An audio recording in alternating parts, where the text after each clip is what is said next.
Best thinking. Vlog on a blog. Tomorrow's news today. Get to the truth.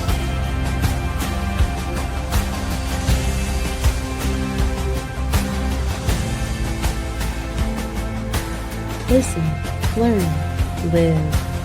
Visit us at YAHOWAH.com. So what do you think about your avatar there, Will?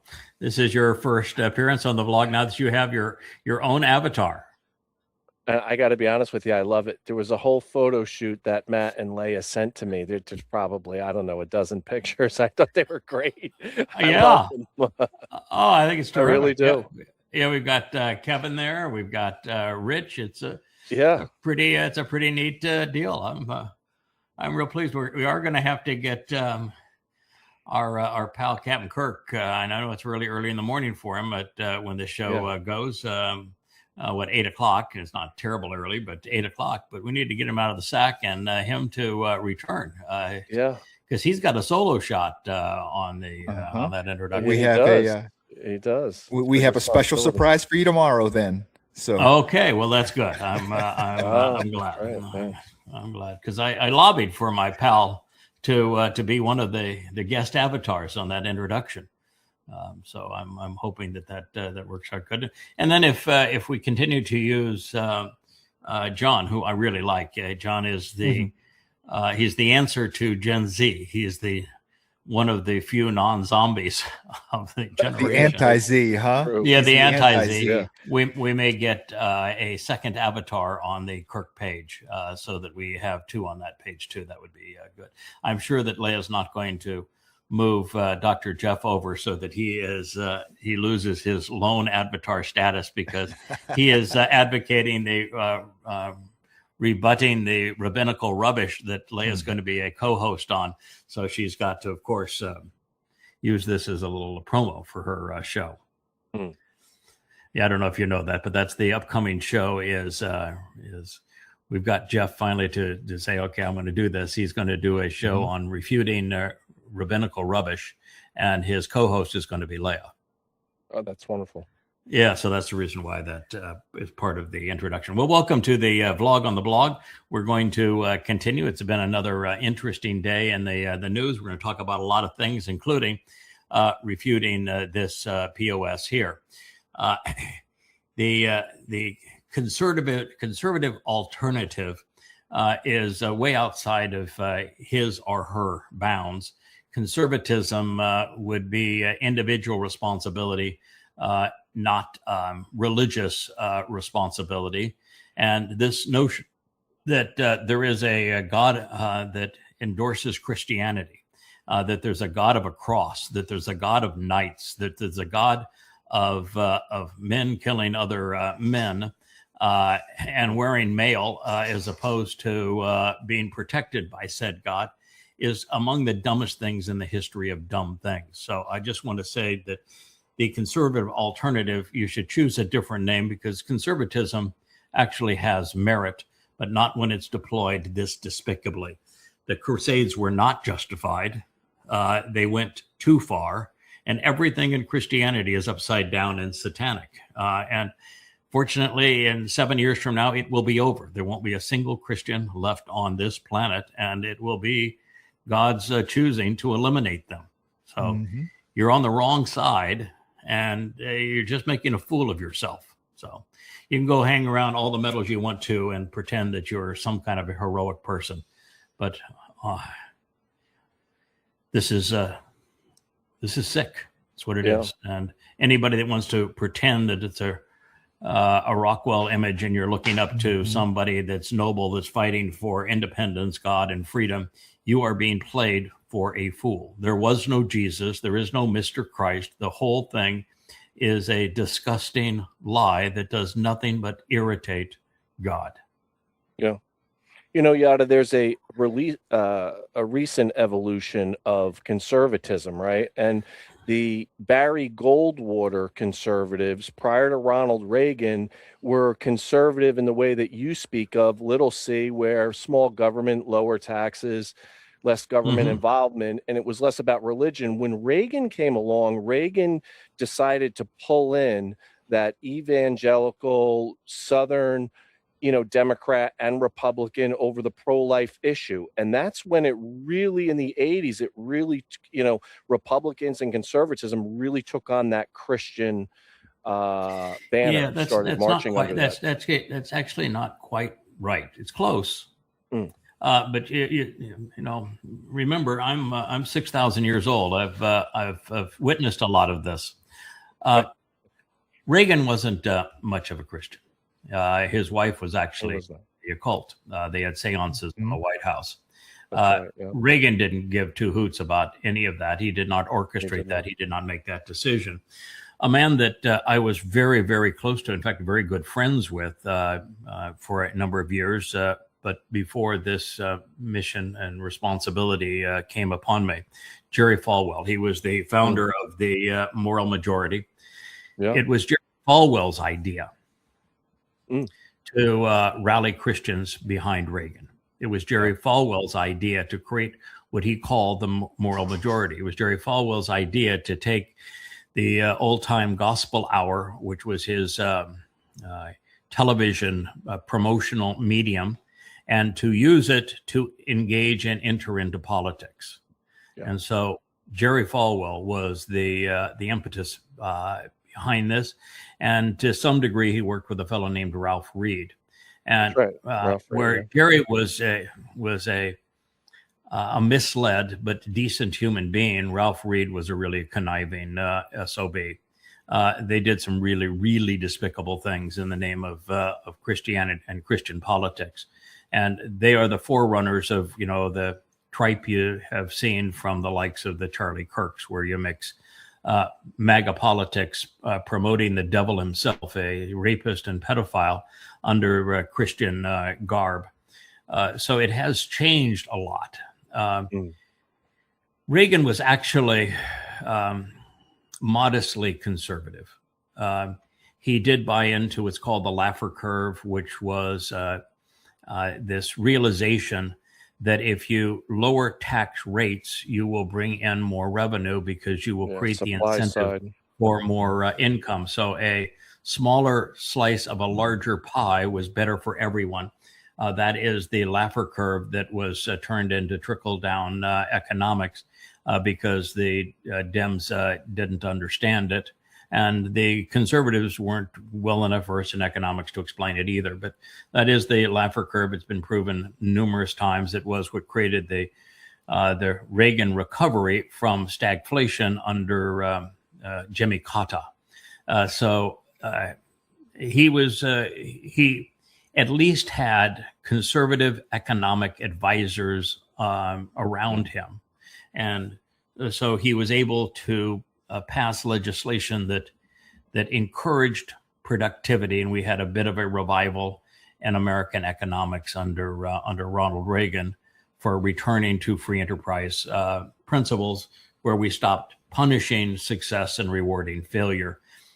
Reagan's failure was that he was a congenial fellow, and he was just as happy to be pleased by and entertained by the most liberal factions of Washington. And so he, as a conciliator, he just wasn't an effective individual in terms of being a leader to bring the nation back. He compromised on everything. And you just can't compromise yourself to success. And that's who he was. So, long story, but conservatism is something that YAHOWAH would strongly uphold. He likes individual responsibility, individual values, individual work. He is a huge proponent of work and responsibility in that regard. And he is a huge enemy of collectivization. He always views that many men are bad men, always without exception, that governments of men and institutions comprised of many men are always evil. So that's why I get upset that somebody will use a title that is advocate something that is positive and worthwhile, and then spew religious nonsense underneath it. So there was a period of time when I actually entertained this again before engaging with YAHOWAH, what I entertained being a libertarian, because the base beliefs of libertarians are government only does what only government can do, and then as little of it is absolutely possible, and that individual responsibility and accountability takes over from there. And unfortunately, almost all the libertarians were religious wackos. So That's right. you just realize you just have to opt out of politics entirely. Yeah. And I think you hit the nail on the head with saying Norman Rockwell. That is absolutely the aesthetic, the style that they're trying to go with here, throwing back to. They've taken a Norman Rockwell painting and they put this idiot in the midst of it. Yeah, and that is what the allure of MAGA is. A MAGA, Make America Great Again, isn't about 1980s, isn't about 1990s. It's about the 1950s, when it was acceptable to be racist, when it was acceptable to be openly anti-Semitic, when it was very, very those types of things. And so you came out of World War II and in the 40s, and that by the 1950s. America wasn't broke anymore. America wasn't an afterthought.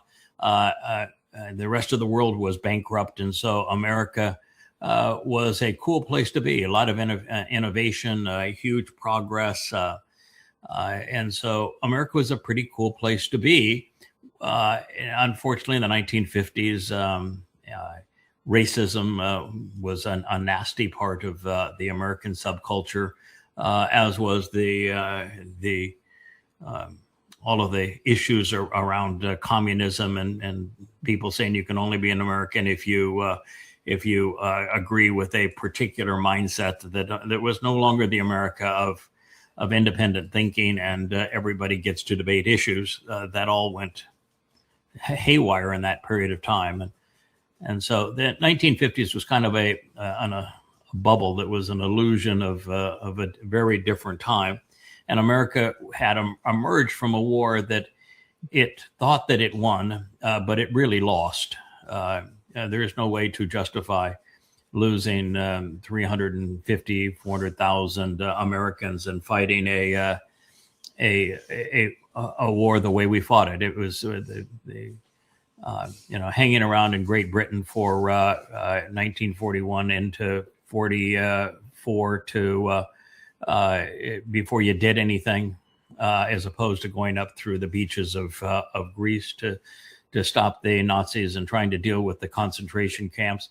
What we did there, and then Eisenhower sending men in against the teeth of the Nazi defenses. I think what we did was insane, and because we did it that way and that we partnered with Stalin, who was worse than Hitler, we left Europe worse than we found it, which is why I say we lost that war as opposed to winning the war, is that we left the Europe controlled by Stalin, and that was far worse than was Hitler. So I think FDR was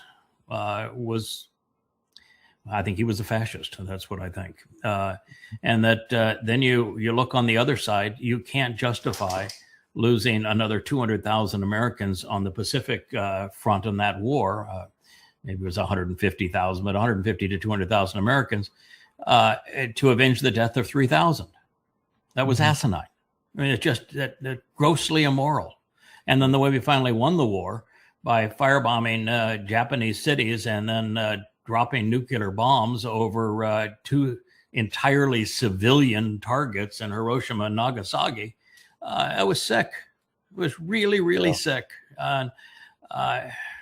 Yes, I know that America could not have taken the islands, but America didn't have to take the islands at that point. And America didn't have to island hop to get there. There were so many better options. And so America was full of itself for having won this war that, and from any moral standard, it lost. And so I think it was a time of hype. But when people have nostalgia for Make America Great Again, in other words, they think that the 1950s were great, no, I can rip them to ribbons as to what the illusions were. And the illusions, to a large degree, manifest in what we're seeing now. You know, one of the great tragedies was less than 20 years later, when Nixon took the country off the gold standard. He did two things that were disastrous for the world we live in now.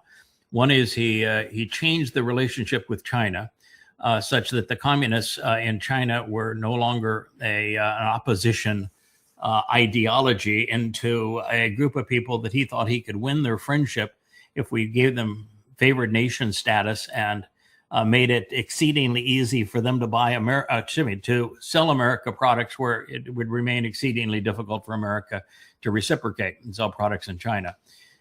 That turned out to be a disaster. In 50 years, America now is essentially bankrupt, and China is the economic engine of the world. It backfired. It backfired to a large degree, too, because America became more socialistic and China managed all of their economics on the free enterprise system. Then he did the next thing that was devastating. He went off the gold standard and he replaced the gold standard with the petrodollar. He negotiated with the Muslims, who would be the enemy of the world, to promise American military support for their family fiefdoms if they would agree to sell all oil and gas denominated in dollars. And this gave America the ability to have a credit card that they never paid off, that they could each year spend far more than they earned. And it's what caused this rise to a $40 trillion national debt on the fiat currency. And so you could lay both of those ill effects at the feet of Richard Nixon. All right. Enough of that man's ugly face. This is something that I find just unbelievably repulsive. The person who posted this is this little dimwit here called Sassafras 84. I suppose you were born in 84, Sassafras. You know why I support ICE? Because illegals kill our people. That's why I support ICE. You're nothing but a dimwit. I don't want to say the next word. It might offend some people. But that's what I think you are. First of all, if you're not smart enough to know the difference between individuals acting badly and institutionalized violence, then you ought not be posting. Then you ought not be exposing yourself for an immoral idiot. It is one thing for individual citizens or other people of all ilks to go off and occasionally do something really reprehensible than it is to have the government impose terror. These are not comparable things. If you are supporting ICE, you are supporting a U.S. nationalized terrorist organization that is murderous, that is out of control, that the very citizens of the country are paying to have them terrorize them and to kill them. This is infinitely worse than some random person committing a horrible act. Infinitely worse. And you can't tell that? Sassafras? What in the hell is wrong with you? And oh, by the way, you can look it up. Do you know that not only is there a vast difference between people acting badly and having violence institutionalized by government, immigrants are 1/2 as violent as U.S. citizens. 1/2, rather than immigrants being twice or 3 times or 10 times more lethal than U.S. citizens, as you would infer from reading this idiotic post, this grossly immoral post by Sassafras. The opposite is true. Immigrants are 1/2 as lethal as U.S. citizens. Immigrants have a lower per capita murder rate than U.S.-born citizens. Peer-reviewed studies. These are studies that are academically done and then checked for their accuracy and the accuracy of the assumptions and the data and the theories of other scholars. including the landmark data that was collected in Texas, where this is an ongoing issue. And they show undocumented immigrants are arrested for homicide at less than half the rate of native-born residents, at less than half. So you're repulsive. You're standing for a rapist and pedophile who is Satan incarnate as the president of the United States. And he have his private army, which are these brown shirts known as ICE. They have no qualifications. They're completely out of control. They are murderous. They are obnoxious. They are depriving people of their freedoms. They've now murdered 10 people and had another 50 die in their custody. And you want to exonerate them and create the lie that immigrants are somehow more murderous than our native-born Americans, when the facts are the opposite of that. I'm just disgusted. Listen, anytime somebody wants to talk about, as they do now in Europe, as Elon Musk loves to do, and all of these right-wing wackos want to do with their border controls, anytime somebody wants to say, I don't like immigrants, I don't want immigrants, I want to get rid of the immigrants, then what they are is a racist retard. I would call them a half-tard or a no-tard. Retard used to be the term. They're just racists. Yeah. That's what they are. And it's despicable to me. Listen, America was a country of native peoples. We killed them all. Not all. We killed only 99% of them. Mm-hmm. We stole their country. And the people that came to this country were 100% immigrants. This country, as we know it now, was stolen from the native population and was built entirely by immigrants. And you want to say just because you feel special that we can't have any more immigrants? Oh, you say, oh, well, we have to go through the process. The process is asinine. It's the government that runs the process. The process is absolutely asinine. Yeah. So it doesn't work. And oh, by the way, the majority of the immigrants that come here are because of our asinine drug use, so that we create a culture in South America that's impossible to live in because Americans are so screwed up they can't live without their drugs. Yeah. So and our immigration process. Sassafras, you are disgusting. And all of those who agree with you, including most of the users here on X, including the owner of X. That's my rant. Got anything to add, fellas?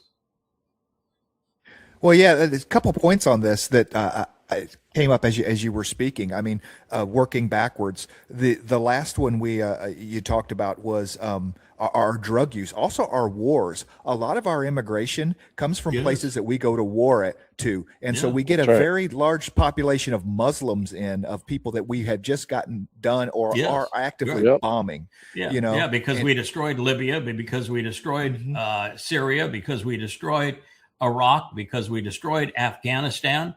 And now we're destroying Iran. I mean, in fact, even the Iranians that have come here previously were because Jimmy Carter returned the Ayatollah. We do this to ourselves through our own stupidity. Yeah. Yeah. And what do you think is going to happen in Venezuela now that we're bankrupting the country? I mean, they at least had some source of income with the sale of their oil, and now they got nothing, because Trump's confiscating the proceeds of the oil. That's right.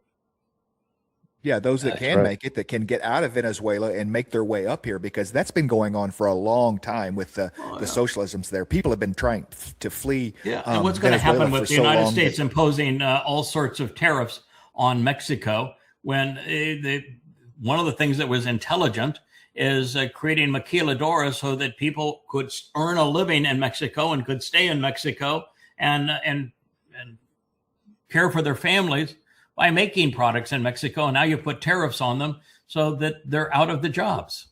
And you're undermining the credibility and the stability of the system by saying you're not going to renew NAFTA. It's asinine what we have done. Yeah. And then you say, well, we're going to export them. Then who's going to harvest your fields? Who's going to wait on your table at the restaurant? Who's going to make the beds and the hotels? Who's going to do the jobs you don't want to do? Who's going to do the construction jobs? Because it ain't this current generation of native-born Americans, this Gen X, Gen Z, they're zombies. They don't work. So who's going to do the work? You're so damn counterproductive and stupid, sassafras. So I'm surprised you even have the wherewithal to write, this is why I support ICE.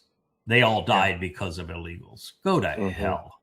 Yep. And the other issue with this is ICE itself. Okay, an animal, an organization, a machine has been created here that is going to be too big to put down. At some point, it's going to run out of immigrants, and it's going to turn itself onto American citizens. Of course. Whoever Trump decides the next enemy is, that's his personal force right there. Well, actually, the brown shirts are going to be used, ICE is going to be used exactly the way Hitler used the brown shirts. They are a replica of them, which means that Trump has already prepared the U.S. military, and unfortunately, there isn't anybody in the U.S. military with any character anymore. You found that out because fewer than 8 resignations out of 800 flag officers when Trump said, I'm going to deploy you in the United States, you're going to find out who the real enemy is.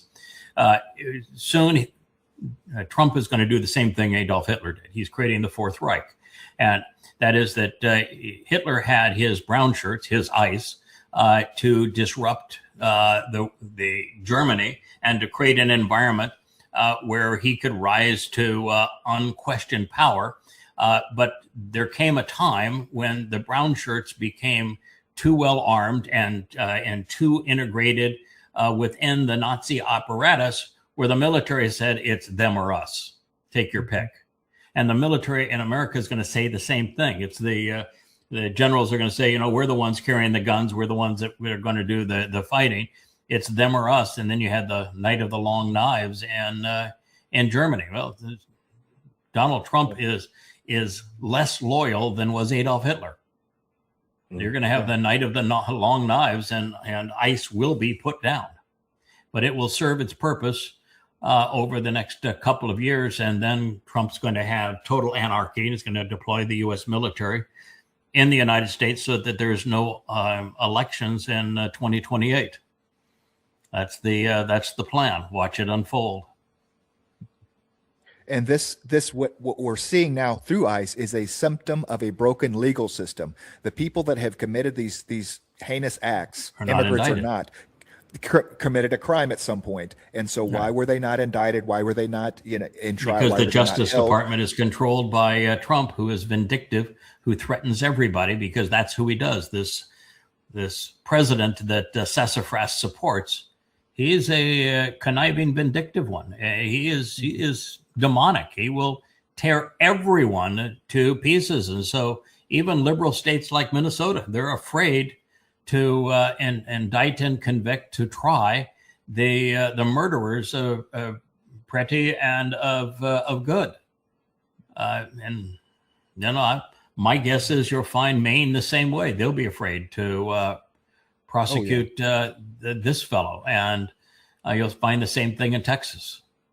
Oh, there's no way he's getting prosecuted. So when there are murders like this, and there is no accountability, and those murderers are carrying weapons and are paid for by the United States and wearing badges that can deprive people of life and liberty by the country, and there is no accountability, your country is a third world banana republic. It's going to devolve quick. Yep.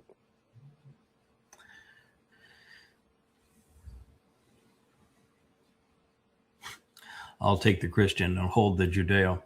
How could you be that effing stupid? I mean, really, how could you be that effing stupid? If you removed the Judeo from Christianity, you'd have nothing left. Mm-hmm. And the whole thing is based upon robbing the Jews of everything. All the promises to the Jews, the Jewish Messiah, the Jewish king, the Jewish city, the Jewish everything is it's the whole thing. You know, even your pretend Jesus, he was Jewish. Every one of the letters of Paul was Jewish. So holding the Judeo is like saying, I am so effing stupid that I don't even know the origins of my own religion. You know, the entire religion is based upon counterfeiting the things of the Jews and stealing the things of the Jews. So if you don't want to be Judeo, why did you follow a religion that stole everything from the Jews and counterfeited everything from the Jews? Because that's all you got in Christianity. It's a thievery and counterfeit. It's, as Eusebius said, it's the Hebrews have been a boon for Christianity. Mm-hmm. Right? Yeah, you get right to it. It's the gospel Jesus is a counterfeit of the actual Messiah, Son of God and Savior, the chosen one, Dowd, is nothing but a counterfeit of Dowd.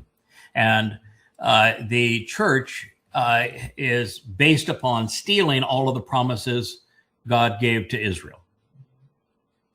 So you remove those two things, you got nothing left.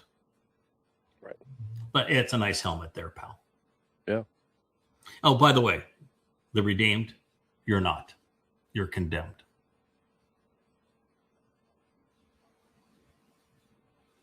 And by the way, redeemed is a Hebrew word and a Hebrew concept, not a Christian concept. There is a war against Christians. Defend your faith. You know, Christianity only works if they are perceived as victims. That's right. Only works if they're perceived as victims. And yet they've never been victims. Even this period under Diocletian where they claimed to have been martyrs, it was the Romans were so sick of them. There's all sorts of reports from the Romans saying, listen, we'll give you the damn rope. Go off and hang yourself, please. Just get out of here. It wasn't the case. You made it up because you want to make it look like faith had some merit. And so if you had people willing to die for it, it created the illusion that your faith had some merit. So you created this martyrdom mindset. It's the same martyrdom mindset that propels Islam. It's absolute rubbish. Christians are not being fought against. There's no war against Christians. Although there will be, there should be, and there will be, because the religion has been the single worst thing that's ever happened to humanity. Single worst thing that's ever happened to humanity is the religion of Christianity, and it will be exercised in its entirety within 7 years. Yeah. And now I know the guy that's going to do it. Right. So well, it's going to be I'll be sure to find you pissed off.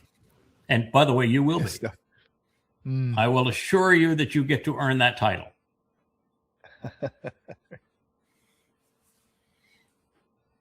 Go ahead there, sir. Will?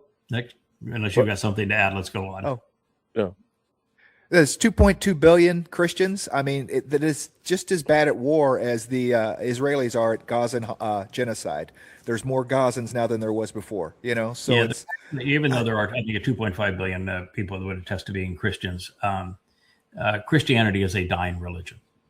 Mm-hmm. Christianity went from being 85 to 90% of Americans identified as Christians 20, 30 years ago, and that number is down to 35 or 40%. It's been halved. And the same thing would probably be true if you take the same poll in Europe. Christianity is a rapidly dying religion. It does not hold up to scholarship or to evidence and reason. And so it is a very rapidly dying religion. It's not under attack. It's just dying from its own lies. It can't. You build a house of cards, it just won't stand all that long. So it's amazing that it's this long. You don't think there's a sense of a not necessarily intentional, but a restructuring of with all these new style, new age churches and stuff that, I mean, because the idea of Christian values is, there's no longer the big mega Catholic churches or the big bat. You have the Joel Osteens, you have the, this rebranding where people are searching out their own, new agey type of Christianity thing that. No, the super pastors have gone all the way back to the 4th century. Wasn't it John the Golden Mouth that conceived the vitriol that was used against Jews and later incorporated by Eusebius into the text of Sinaiticus and Vaticanus? No, there have been super churches with orators with their fire and brimstone preaching, or their polish or whatever it was. In the beginning of time, there have been more favored preachers over less favored preachers, more favored popes over less favored popes.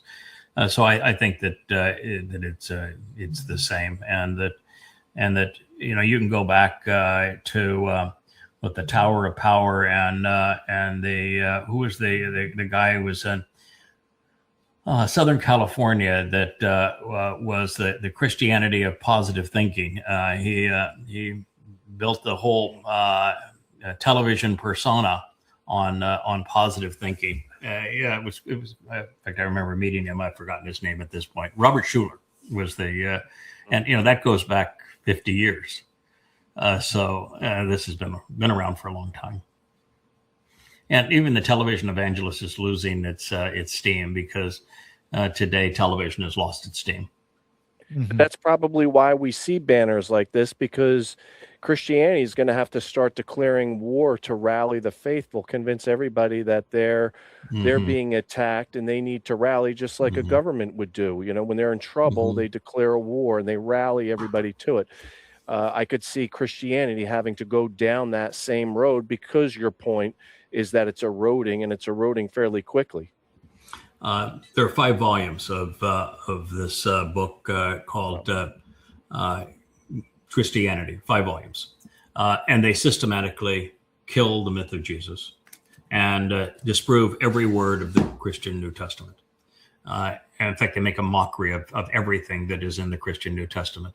It would be absolutely impossible. And you can take this as your challenge. Any one of you who want to promote Christianity, go to YAHOWAH.com. Go down here, pissed off. You wouldn't do you any good, but anyone's listening, go to YAHOWAH.com.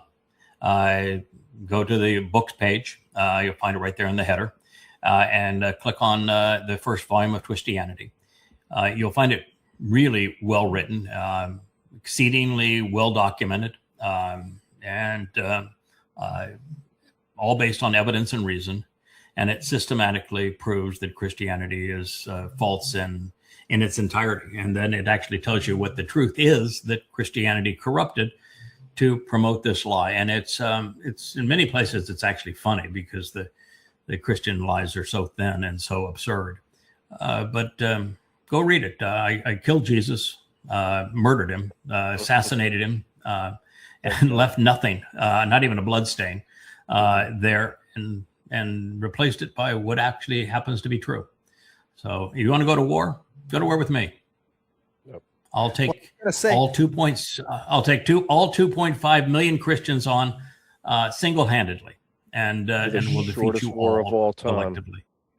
Yeah. Take about That's one what I was going to say is win that war. The book has already done that. The book has already won the war. They just don't realize that they're dead yet. That is correct. That is correct. They just haven't accepted the terms. I've already won this. I've already won this war. It's over. You just haven't announced your surrender, but you will.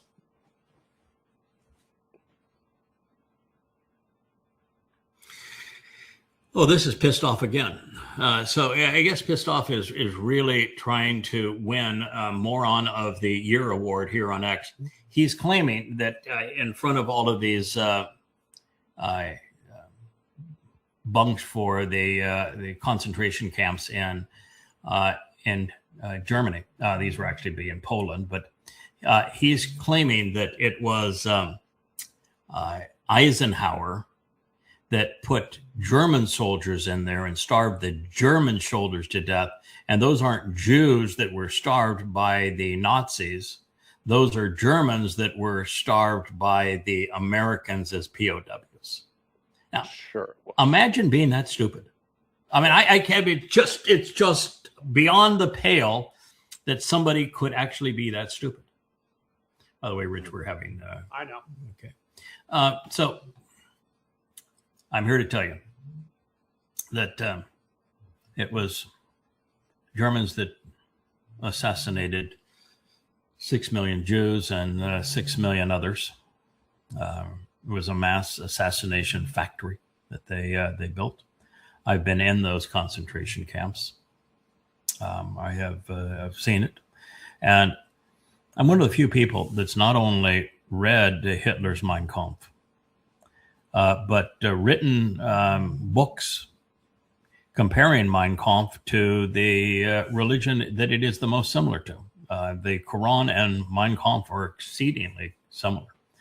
And so I've written a book in the Goddamn Religion series that compares Mein Kampf and the Quran and Hadith of Islam. And again, have been in these concentration camps. And I'm here telling you pissed off. I'm going to assure that you're really, really pissed off in the future because your level of depravity, it has no place in this world. I understand that it's beloved on X, but I'll take the owner of X with you and make certain that you are properly escorted to Sheol and never see the light of day again.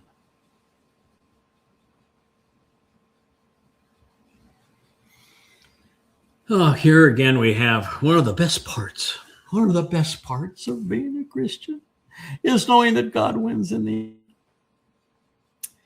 end. And you don't even know who God is. Yeah. And oh, by the way, I've read the end of you, and the end of rule on earth comes with the eradication of every Christian, every religious Jew, and every Muslim, and every Marxist as well as every Hindu. There'll be nobody who is religious or political left on the earth. So I've read the story in the end, and I'm here to tell you that Christianity, you lose, as does Judaism, as does Islam, as does Marxism. God's going to restore the earth to the conditions of Eden. He's not going to make it a desolate place like that. And when he does, he has to remove all of the briars, all of the weeds, and religion is the ultimate weed. Yeah. Bye. I would not be playing with snakes and sandals. Good job to the AI, though. I mean, I got 5 toes, so well done on. Yeah, that's pretty good. Yeah, Pretty good for right. AI. Right. Yeah, what they're trying to talk about here is the punishment of Hasatan in the narrative in the garden, where he will be eating dirt, crawl on his belly, and then he will go after the heel. Where the remedy will be that he will be crushed in the head. And I can assure you that this Sola has no clue as to what the actual message of that garden story was, who the serpent actually is, why the serpent was programmed to do as he did, who YAHOWAH represents, who Adam represents, and why each of those judgments was laid out by God for each of the 3 independently at the end, and how they are ultimately resolved. I can assure you that I do know, and I have written about it. You can go to YAHOWAH.com and listen and read, and you can know too, but at this point you do not. God does win in the end, though. Too bad they'll die estranged from him. Yeah. I do want you to play this one. It's not all that short, but it addresses Lindsey Graham. And it is a very articulate condemnation of Lindsey Graham. I think Lindsey Graham is, again, the scum of the earth. I think he was the devil's advocate. And the only thing that I would say that he fails on, and he's very articulate, is that he did not present the video of Lindsey Graham with John McCain going to the neo-Nazi factions in Ukraine long before the proxy war with Russia began. But as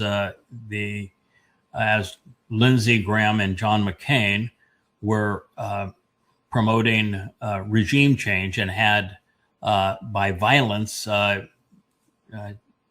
changed the government of Ukraine from pro-Russian, voted by the people, pro-Russian, to anti-Russian by way of weapons supplied by America.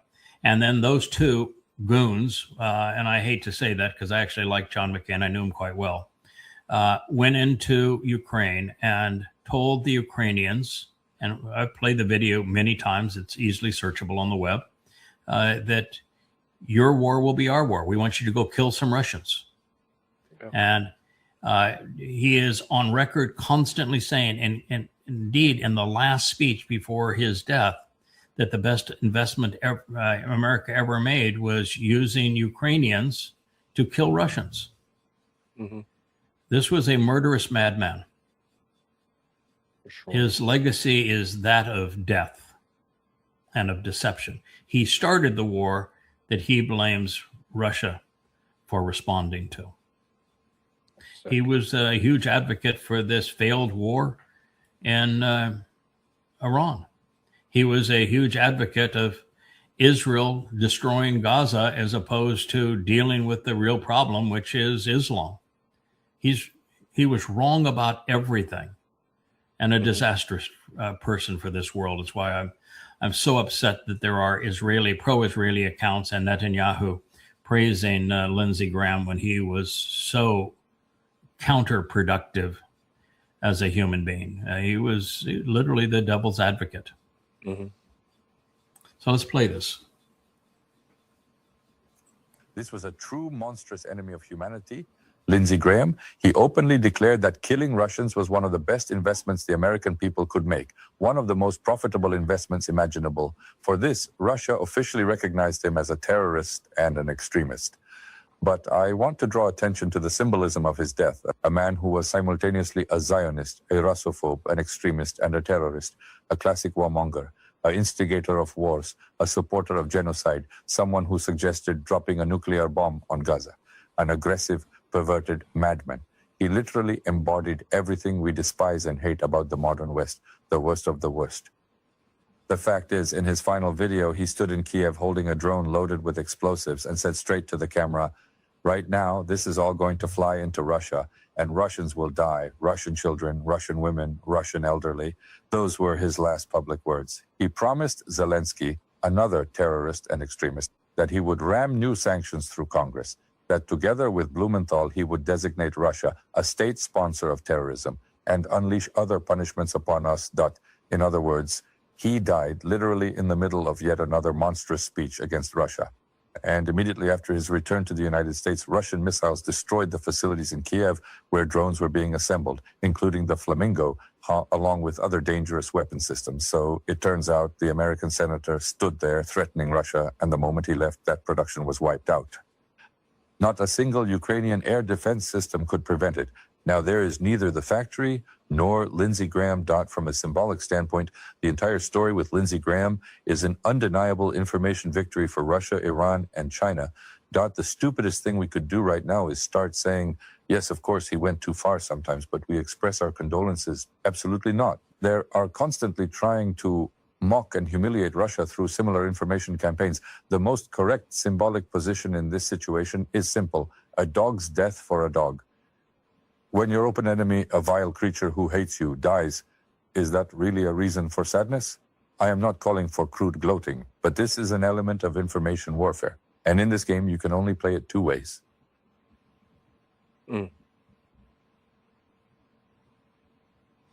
You know, if that guy knew I could retire, man.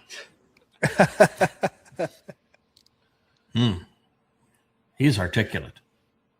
Yeah. I don't think he went far enough, which is hard to imagine for some people because Lindsey Graham was a more vile liar than this, and the entire war was conceived by Lindsey Graham and others. I mean, it goes all the way back to George Bush and Obama and Victoria Nuland, and then Trump was up to his eyeballs, and Biden and the Ukrainians actually starting the war with Ukrainians started the war twice. Once when they started murdering ethnic Russians in the Donbass region at America's assistance with American weapons, with Lindsey Graham's insistence, and then when they blew up the Nord Stream pipeline. And then to the vile nature of America, then promoting propaganda such that 80% of Americans believe that the Russians were the aggressors. In fact, you look at anything. I looked yesterday. There was a positive accolade to Putin and some of the things that he's accomplished. And the vile responses on X, where literally everyone condemned Putin and made it sound like that Putin had invaded a free country and that he was the villain, when America is the villain and Lindsey Graham was the villain. And I just shake my head as to say how far humanity has fallen intellectually, rationally, morally, and how this cesspool of X is so deficient. And yet here on X, we have an extraordinary man making a profoundly important statement, but you have to weed through enormous trash to find it. And I would tell you that if you were to expand his post and see the responses to it, they would be about 95% in opposition to him. And yet not a single person would have any evidence and reason to support what they do. They've just been brainwashed. Yeah, he's so anti-Semitic. When you go look at the rest of what he produces, that's why he's not getting attacked. He is so, majorly anti-Israel. Oh, this fellow? Alexander Dubin. Yes. Okay. Yeah, you could tell that he calls a Zionist. He obviously doesn't know YAHOWAH. Yeah, but that's again, that's our problem. You never find anybody. No, and you go read what he's written; it's freaking vile. Yeah. Well, it's okay. Well, it figures. He is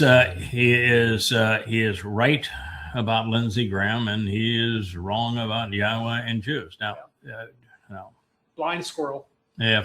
Yeah. Well, one of the things that is particularly sad in this world is that Netanyahu has contributed mightily to the hatred of Jews.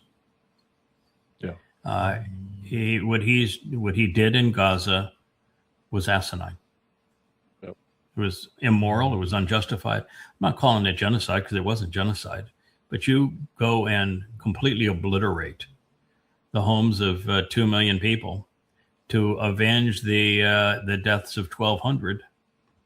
That's not moral, and it enraged the world. And then you go and attack Iran twice, and the consequence of this war on Iran, because as I've said before they attacked, easy to start a war. This one you'll never be able to end. It's impossible to end this war. And exactly right. Because of that, you're going to have next year, there'll be hundreds of thousands of people that'll die of famine because of the lack of fertilizer. And there will be choices to make between the allocation of diesel, between farm equipment and trucking to distribute food into grocery stores.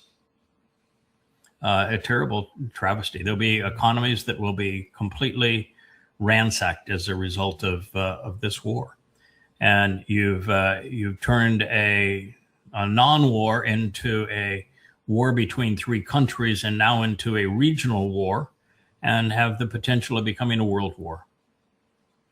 And so Israel has aided and abetted that, and they've turned the world against them. Now, there was an undercurrent of anti-Semitism born out of Christianity, because the Christian New Testament condemns Jews for killing their God. And so there is this tragic anti-Semitism as a result of that. But Netanyahu and company have done a lot to exacerbate a very, very bad problem. And now Israel is completely alone. They have no support anywhere in the world, and isolated.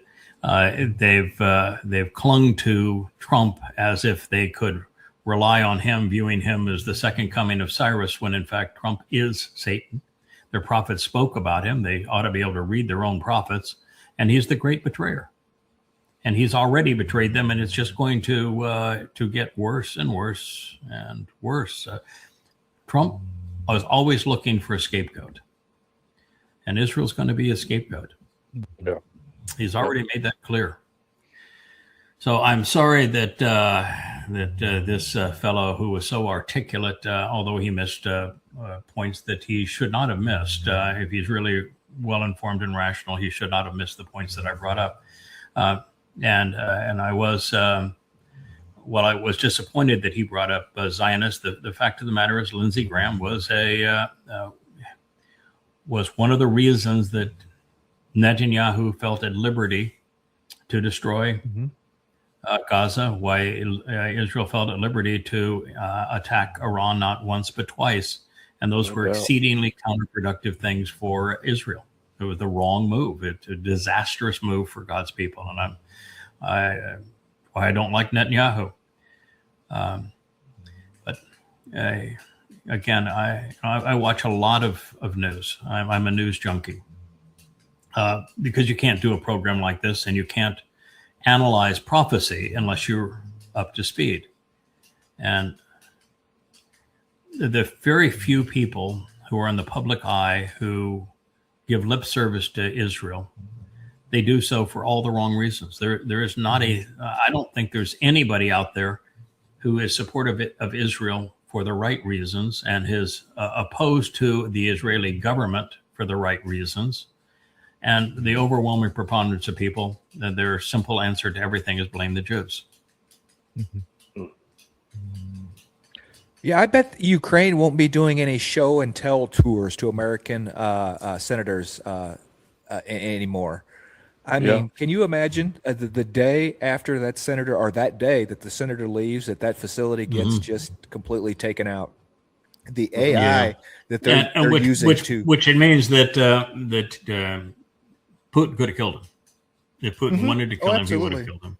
Yeah. Mm-hmm. And Putin would have every reason to kill him. And by the way, I understand if you're a Russian, you're going to despise Israel now. Israel played a role in removing you from Syria to install the head of the Islamic State. And Israel has played a very active role, not only with the Mossad, but with actual IDF troops in Ukraine to defend the Ukraine and to help the Ukraine attack Russia. So Israel was a beneficiary of Russia when Russia allowed Israel access to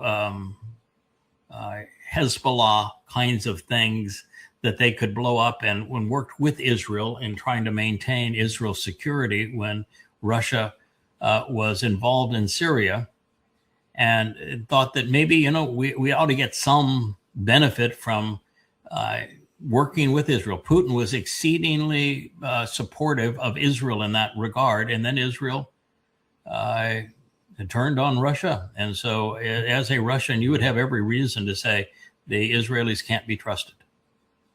Yeah. And, here again, Russia's second most important ally is Iran, and Israel is the one that's destroying it. So, again, if you're a Russian, you're going to be exceedingly unhappy with and disgusted by Israel. I'm not going to justify his response, but Still true. Israel has become its own worst enemy. Yeah, the only fact checker we can trust. I want to tell you that if you were fact checking the New Testament, which is what I did, this is one of 5 volumes fact checking the Christian New Testament, and I can tell you that the score was an F-. So the front half is pretty good. The front half is pretty good. You've got to remove the book of Ezekiel. Actually, you can use the book of Ezekiel. You just have to know that it was inspired by Satan. You need to remove the book of Job. It doesn't belong. And if yours is a Catholic version and it has the book of Enoch, you need to remove that. You should remove the book of Esther. It has no merit. But you get the trash out, and of the Hebrew portion of it, the first half of Daniel is all trash. Then the first part, you'd have to remove the word holy from the front. Holy means diseased in Hebrew, and Bible means to confuse by confounding and intermixing. So you'd have to change the name, and then you'd have to remove the entire last quarter of it, which is called the Christian New Testament, because it contradicts the front of it. And so if there are many facts in the first 3 quarters, but all those facts are upended and challenged and contradicted in that concluding 1 quarter. So you can't have a book that negates everything that was said in the first 3 quarters be factual and credible. It's unbelievably stupid. It's like saying, okay, so God was an utter failure. He couldn't save anybody. He came up with a plan and fell asleep on the job. He became really old, probably died. And so he authorized a sexual pervert and man who was demon possessed by his own acknowledgement to contradict everything he said, to besmirch his Torah and his name and his reputation, and gave this man total authority over the world to come up with his own plan, which is, but I, Paul, say. Mm-hmm. Mm-hmm. Sure. Yeah. That's correct. Governments are good. Governments are good. Yeah. Yeah. So no, the New Testament is internally contradictory and filled with deceptions and lies, and every quotation of the Torah, prophets, and Psalms found in the New Testament is errant. Every single one of them. Mm-hmm. So, and the 4 Gospels are internally contradictory, and Paul's letters are illogical and irrational. You got nothing. I mean, Christianity, it's the dumbest religion, really. I keep on saying that. There's some other dumb religions. Islam's pretty stupid, and Mormonism's pretty stupid, and Scientology is pretty stupid. So, Hinduism. Scientology was always supposed to be stupid, though. Scientology got started as a joke. So yes, it did. It got started as a joke. It's not a joke anymore because it ruined so many lives. But it was started as a bet. Mm-hmm. L. Ron Hubbard was bet that he couldn't create he was a pretty good author, that he couldn't create a story that would be turned into a religion. So he came up with the volcano and the spaceship and the souls that were disgorged in the process. And voila. Voila. It's amazing. You can get enough money behind it. You can sell anybody anything, and they'll believe it. Look at Mormonism. I mean, Joseph Smith was a con artist, claims that he was given a tablet and that he translated the tablet, which became the Book of Mormon. But then he lost the tablet, and then he was given a new tablet, but wasn't able to keep that tablet. And he claimed the only reason he was given the second access to the tablet, he was the only person that could translate ancient languages. And so somebody gave him a citation from the Book of the Dead before the Rosetta Stone and said, well, then translate this. And he did. And he said, oh, yeah, this is very consistent with the Book of Mormon. It talks about Abraham and the covenant and that sort of thing. And when it was an incantation, now we learned what you can actually try to translate. It's an incantation of the Book of the Dead and the Egyptian religion. Everything he said about the Americas was a lie. The native peoples were not Jews. They did not come over in a big ship during the time of Solomon. And the details, the coinage and the horses and all the other things that he claims, none of it's true. It's all factually invalid. And so you could put Mormonism right up there with everything else that is just laughably untrue. But the whole basis of Christianity is a complete joke. Mm-hmm. There was no one named Jesus. There was no Mr. Christ. And the whole premise of the story is ridiculous. That a God can be trusted who says that all the promises I've gave to my people I'm going to renege because they killed me. I got mad because my people killed me. That's your God. So he's not only dishonest, but people can kill him. Come on. How could you be that stupid? Yeah. Timothy Donahue, huh? And he's the one. It's not the little skinny guy. It's him. And evidently he killed somebody else in Chicago a year ago.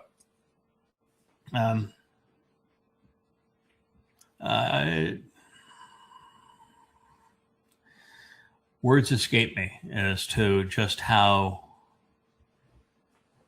reprehensible ICE is, Donald Trump is, MAGAs are, America has become. Yeah. The people that killed Good, that killed Purdy, that they're still on the job. All of these guys that committed these, it wasn't not even a slap on the wrist. Not an, oh, come on, man, you're just a little bit too gung-ho for us. You know, we're gonna let you go find another job somewhere else. No, they're still on the job to this day, still doing the same thing. You put a guy like that in a vest that says police, and you give him a weapon and tell him he can go and be this belligerent. And then you don't convict him so that it keeps others in line. Mm-hmm. You've created worse than the brown shirts. Yeah. And look at the people we have supporting them. Just a couple of posts prior to this one, people are still out there promoting and finding this acceptable. You would think there'd be a tremendous public backlash against ICE, and there's not. Certainly, the Democrats have an issue with it, but you're coming out of your garage and somebody is belligerent and yelling at you, and they're in an unmarked car, and they look like this, and you're going to. And you've got your daughter in the back seat, you're going to stop and subject yourself to madmen that out of control, that obviously can't be trusted. You put a person in an impossible position.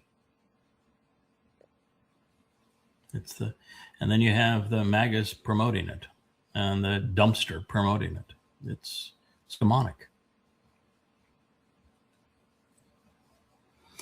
Yeah, you play this little thing. It's just really short. A person jumps off the cliff, and they're given a lifeline from their God, and they want to say that's the nature of your pal Jesus. Amen.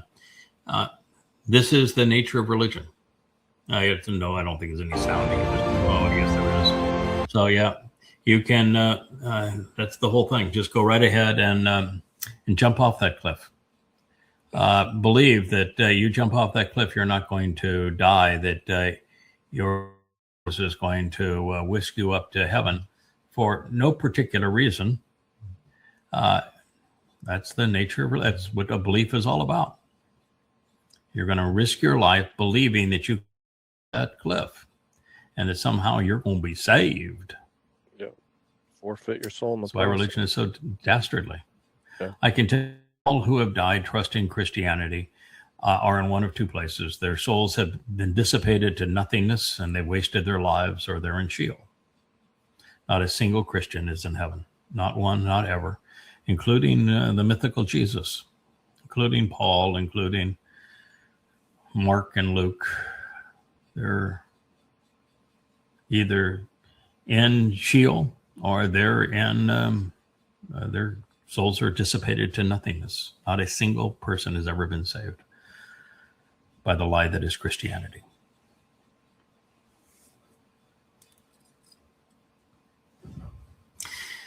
What is that Trump has got on their roster?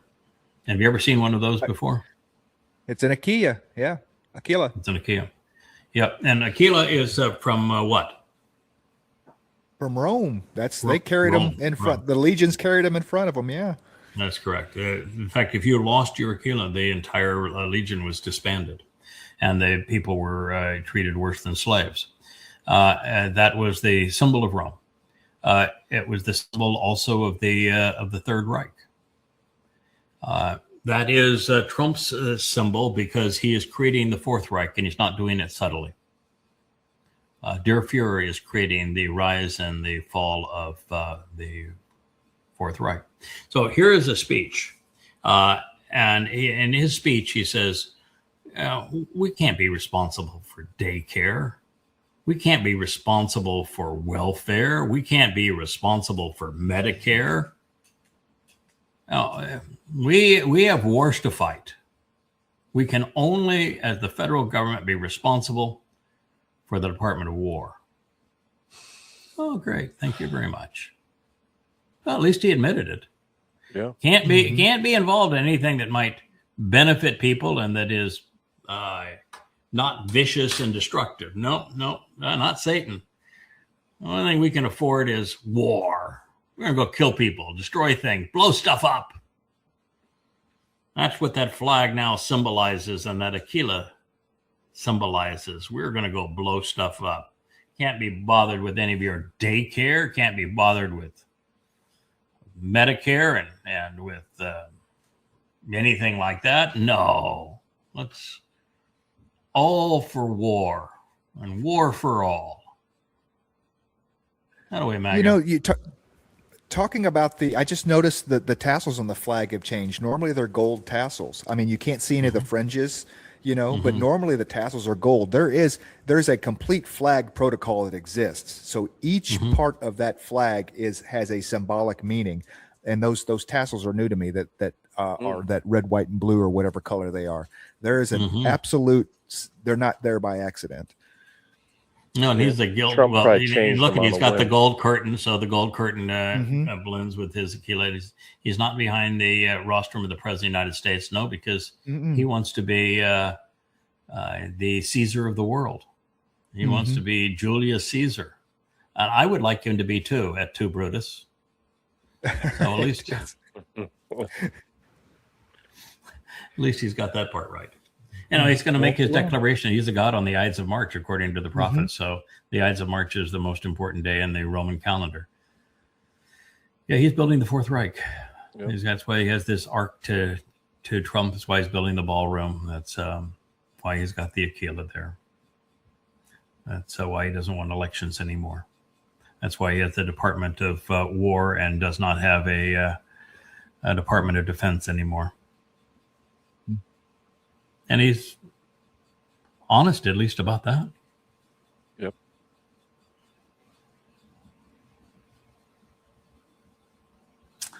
Don't make me tap on the sign. Muslims and Jews do not belong in Western countries. Redeemed? You got it all backwards. You are condemned and not redeemed, and you're in bed with Satan. You have a blue check on X for being an anti-Semitic scum. Anyway, X. Yep. Grok, you should be so proud. Yep. But Grok was fooled because Jews was written with a 3 and a 5. Right. I don't think Grok was fooled. I think Elon is quite all right with what this Anti-Semitism. I think absolutely. Yeah, absolutely. but he's in bed with Muz 5 wums. So maybe it was he fooled him on the Muz 5 wums. So who knows? But he's in bed with them. If it wasn't for them, he wouldn't have had the funding for SpaceX, and he would have been bankrupt a long time ago, even with Tesla. So he's in bed with the Muslims.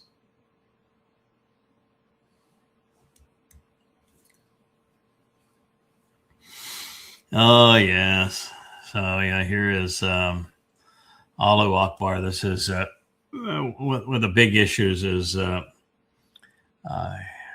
Muhammad, if he was born in the year of the elephant, which is what the Quran suggests,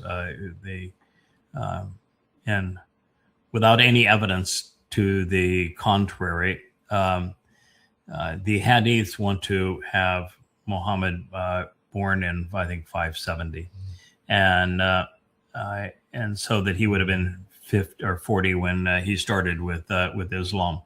But the Quran celebrates what's called the Year of the Elephant, and as such, the only reason it would even speak of the Year of the Elephant is to insinuate that that was the time that Muhammad was born. That being the case, he was 66 when he started screwing around and sexually with Aisha, who was 6. 66 and 6. 666, a nice combination. But Muhammad was never satisfied with raping one 6-year-old child. He received children from other surrounding communities as part of deals that he did with them. And that's what this one is talking about here. There were 2 sex slaves that were young children that were delivered to him. And so the pervert, as he approached 70, started screwing around with them too. And then to make matters worse, every time that Muhammad robbed and terrorized a Jewish community, he always killed the men and he sold the children into slavery. But he would take the prettiest Jewish woman, and he did it over and over and over again, and it's confirmed in the Quran and Hadith. He took the prettiest Jewish woman and he confiscated her after murdering her husband and her father and her sons, and perpetually raped her. And so he's not just a rapist; he's a rapist of women whose father, sons, and husbands he murdered. And that's a rapist of an entirely different caliber, isn't it? And all the while exactly he had what happened on sex October slaves who were 7th. little children. Yeah. Yeah, So you can see where it comes it's from. Muhammad is not only was not a prophet, he was the scummiest man who ever lived. And so if you're a Muslim, you need to know that what I'm saying is not my opinion. It's proven over and over again. This is one of 5 volumes, 4,200 pages on Islam. And in this book, I absolutely and unequivocally prove that Muhammad was a terrorist, that I use the Islamic Quran and Hadith. This is a citation from the Quran 66:1.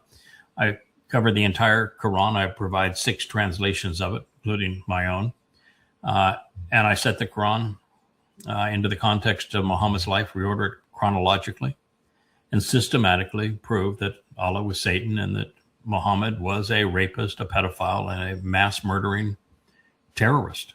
And everything that he said was a lie. It's a shame that there are 2 billion Muslims. But you put all these things together and you realize that, I've written 5 volumes to disprove Christianity and have killed Jesus. And I've written 5 volumes to disprove Islam and have shown that Allah is Satan and that Muhammad was not a prophet. It's a lot for one life. Yeah. And that was a part-time job, because my primary focus is translating the Torah, prophets, and Psalms from the Dead Sea Scrolls and providing insights as to who God actually is and what he's offering and what he expects in return. Yeah. The main gig is being a Bashar, right? Yeah, human error. Yeah, that's the main gig. But God wanted me to start with exposing and condemning Islam, which I have done, and I've done 10,000 radio interviews in support of that, and then to repudiate Christianity, which has started off as questioning Paul, and now is Twistianity in 5 volumes. And all I did is set what Paul said to what God said. They are the opposite of one another. One of the two is lying. And since Paul claims that he is working for the God he misquoted, there is no set of circumstances where it's possible that Paul told the truth. And Paul is the basis of Christianity. He's the one who invented Mr. Christ. He wrote the first 14 books of the religion, and the next 3 were written by his posse, Mark, Luke, and Acts. So he is Christianity. Yeah.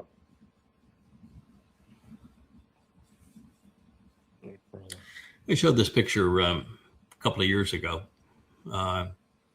year and a half ago anyway. That's the current Pope. He's got that same bent ghoulish. If I can get this here, you look at the cross that I have here. That's the same one that he's got there. That's right. I'm always disgusted by the idea of Christianity having a tortured God on a stick, a dead God on a stick.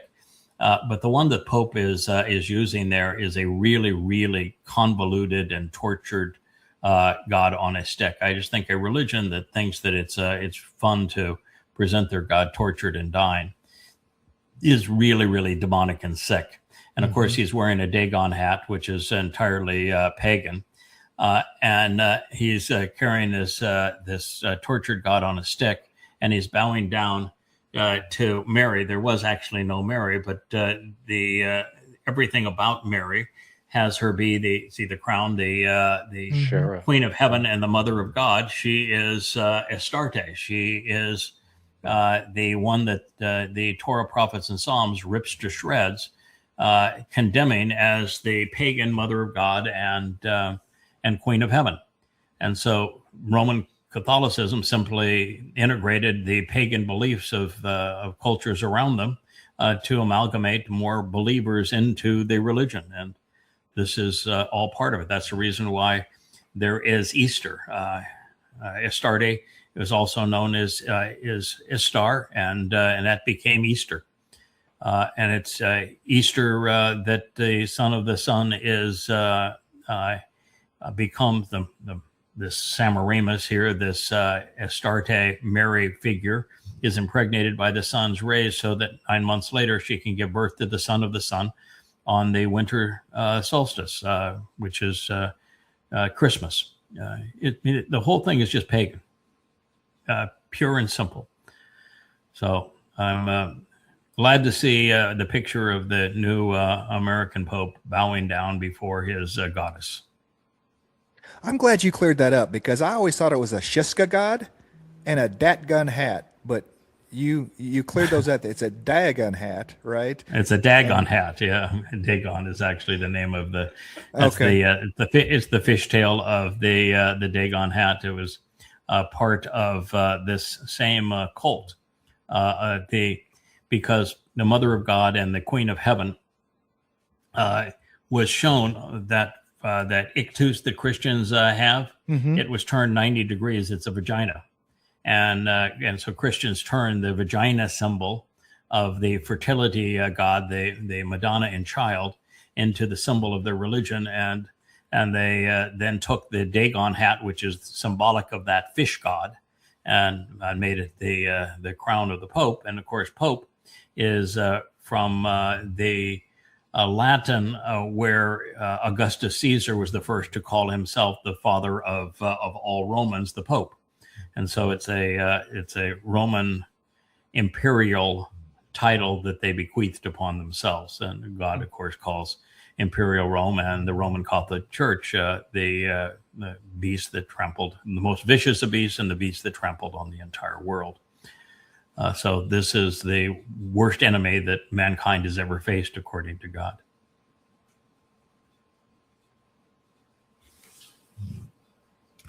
Yeah, this is an ongoing battle where the atheist thinks he's all cool. He's up there smoking his marijuana or whatever, and people are killing other people, believing in different gods, and the atheist up there all cool and everything. But here's the reality of all of that, and that. Well, Islam did have the high score, a high game score. They killed over 200 million people in the first 100 years of Islam. In the last 100 years, Marxism, which is the religion of man, has passed Islam in terms of death toll. So now it's the religion of the atheist, that is the most deadly at all. So you can't pretend to be a peaceful person and be an atheist and condemn religions for being murderous. Because while religions have been murderous, it's the religion of the atheist that is the most murderous of all. When you replace God, whether it's religion or politics, you end up in the same place. There's a consequence for replacing God. Yeah, it's a collectivization of humankind. The atheist wants to run things either in communist, socialist, or fascist political circles, and as a result of that, they find themselves in a collectivized situation, and any place where there are many people are bad. Yep. All right, sir.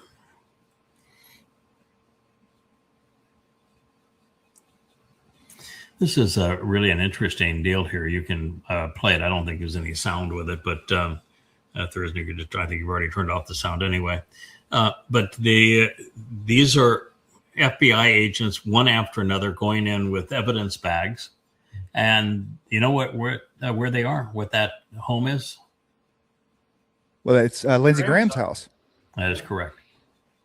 So what is the FBI doing with all of these agents with their evidence badges? They're guarding the door, and you've got FBI agents going in and out with evidence bags. What is in that house that they are trying to cover up? No idea. Are we sure that he died in his house?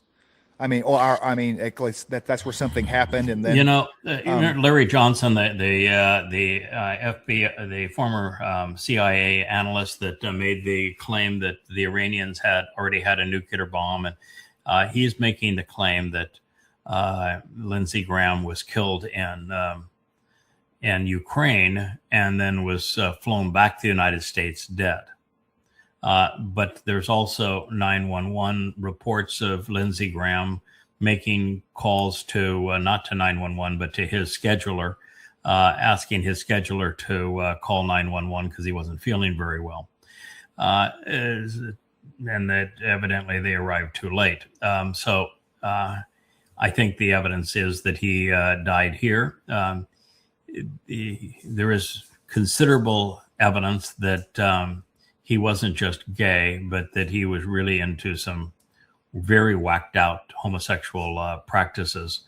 And again, I don't care about somebody's sexuality unless they're a hypocrite about it, like Paul, who was a homosexual, but then condemned homosexuality. This would be the same thing with Lindsey Graham. He, in all likelihood, was a homosexual, and but then he would condemn homosexuality. That makes him a real hypocrite.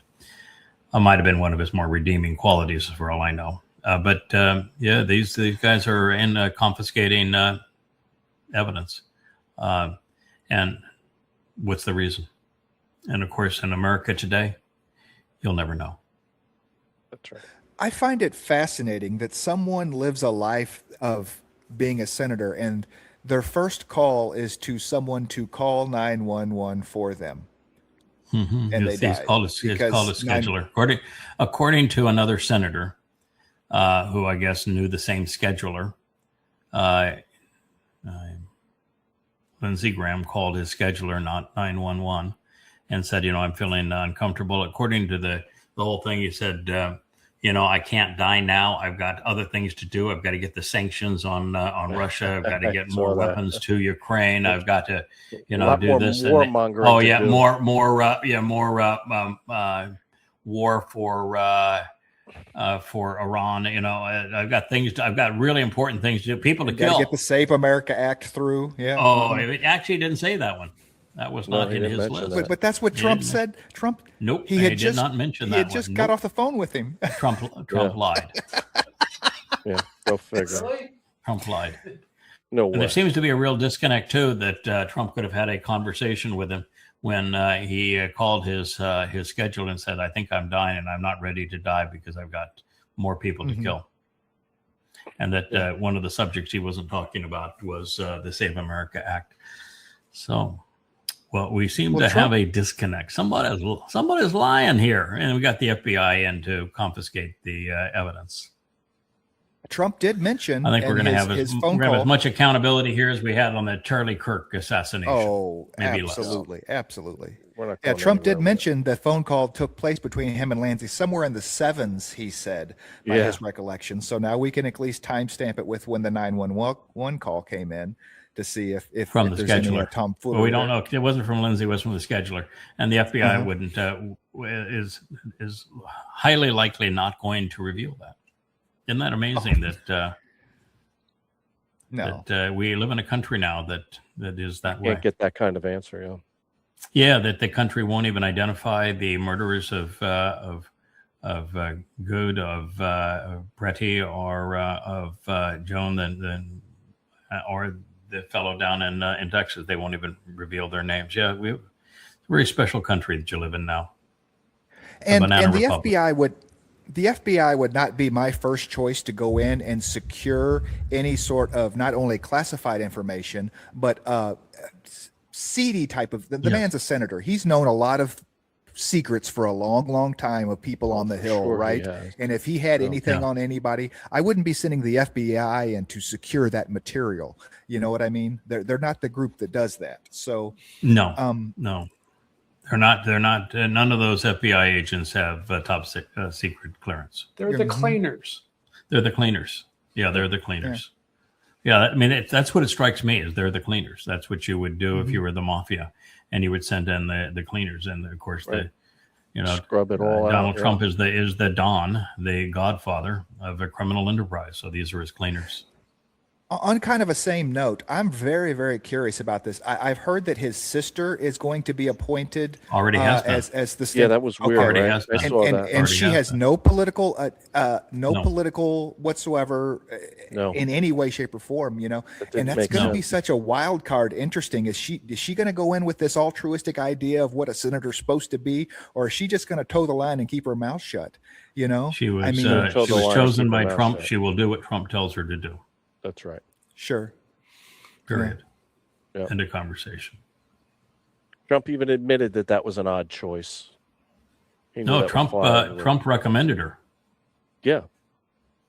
Yeah. He did Okay. recommend it. Yeah. Because But Yeah. she would he be said- appointed he by the said governor. Something that She would be- alluded to it's a little bit different choice. I'm not sure where he was going Yeah. with that. Yeah, I think it's the governor that gets to choose. But They do. Yeah. the moment he died, Trump said, "I think it should be his sister that replaces him." Yeah. Jolani, what a nice fellow. Now, this deal would be that's Baghdadi on the left and Jolani on the right. Obviously, it's two separate pictures, not the same picture. But you know, the AI did a nice job of trying to get them looking like they were looking together and having a conversation. Could have blurred the line a little bit, but nonetheless, that's the two. And Dilman Abdul Qadir wants to have you believe that the founder of ISIS is Baghdadi. Talks about how they dispatched Jolani, now president of Syria, from Iraq to establish the Jabhat al-Nusra as an extension of ISIS in Syria. It's partly true, but it's the basis of and the foundation of ISIS is not Baghdadi. The founder of ISIS is General Petraeus. Mm-hmm. Petraeus created the Awakening program, where he decided that he would arm Sunni militias. And his comment, he just lied, and he said, we'll use the Sunni militias to go after al-Qaeda. But there was no al-Qaeda in Iraq, and he knew there was no al-Qaeda in Iraq, and al-Qaeda is a Sunni organization. So if you wanted to arm a militia to go after al-Qaeda, you would have armed the Shia militia. So it was an absolute lie. But of course, Americans don't have 5 IQ points between them to ever challenge a lie from a lying general. He armed the Sunnis because America was failing in its battle against Shia militias. Shia militias were taking a vicious toll of American troops in Iraq. That freeing Iraq from Saddam Hussein, who was a Ba'athist, and the Ba'athists were mostly Sunni, gave Iraq to the majority, which were Shia Muslims, and the Shia Muslims were very effective at arming and using Shia militias to kill Americans. So his real thought was that he would arm Sunni jihadists in Iraq to take out Shia jihadists in Iraq. Except that's not what they did. They took the weapons and they rebranded themselves as ISIS, the Islamic State in Syria. And they used those weapons to first attack Mosul. They then killed tens of thousands of Yazidi. They tortured them to death. And then they took many thousands of Yazidi little girls, either burned them alive or gang raped them and kept them as sex slaves. And this was Jolani's job to oversee all of that. And so Baghdadi was not the founder of ISIS. It was General Petraeus working for George W. Bush. That in the counterproductive war and invasion of Iraq, managed to give Iraq to Iran and create the Islamic State to replace Al-Qaeda. Oh, the wicked webs we weave. And then he becomes Trump president of Syria, and Trump loves him. Trump has him in the White House, doesn't he? Gonna He sell him does. give him his perfume. What do you say? Such He's a a very good-looking guy. strong man. Mhm. Yeah, handsome man. Yeah, Strong man, and fighter. handsome. Yeah. We should look up to him. Trump even gave him a bottle of special cologne. Yeah, Mm-hmm. he probably smells. Who knows? Well, Trump does. So yeah, I guess you need the cologne to take care of that. One of the greatest lies ever perpetrated is that the military provides freedom. It has never happened in American history. Militaries do not provide freedom. They are the least free organizations within the countries. They're a military soldier has no choice. They have to obey the orders that are given to them. The moment you become part of the military, you surrender your free will. And in the case of America, there's no case where American military have fought to protect American freedoms. You can go through every war, and it's just not the case. And over the last 50 to 75 years, the American military has been used to impose death and destruction on other places in the world, but never once there to protect America. There's no American interest in Iran, none. There's no American threat or interest in Afghanistan. There wasn't any in Iraq. There wasn't any in Libya. We went and bombed Nigeria. There was no American threat in Nigeria. We invaded Grenada. We invaded Panama. We had regime change in Venezuela. We blew up boats in the Caribbean. None of these things was there an American threat. We lost 60,000 Americans in Vietnam. There's no American threat in Vietnam. We had no Americans freedoms of Americans weren't under attack in Korea. So everything you look at, Americans weren't under attack with the Maine. It was, but we sent them off to fight, the Spanish-American War.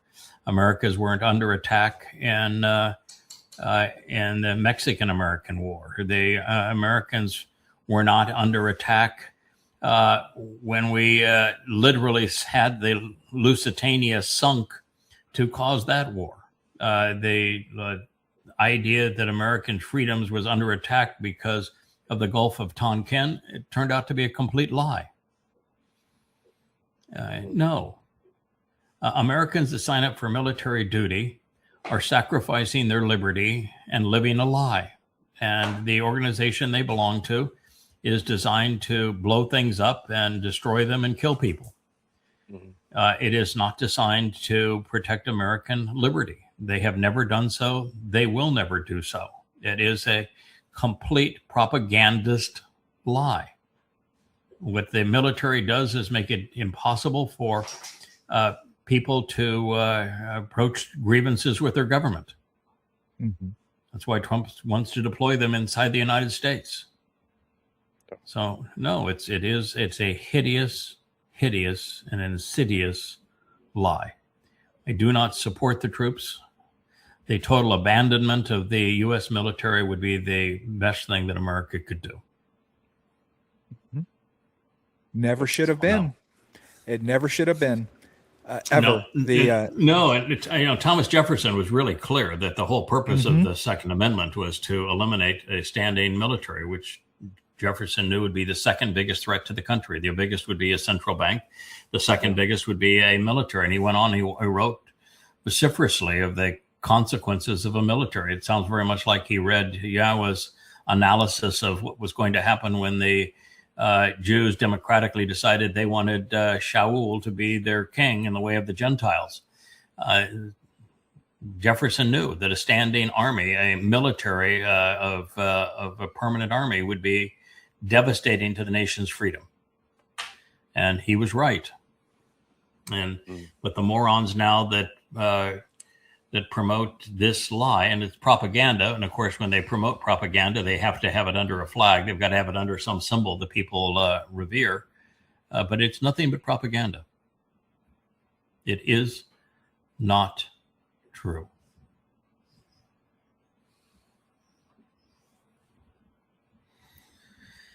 Oh, socialism is the illusion that someone can manage your life better than you can yourself.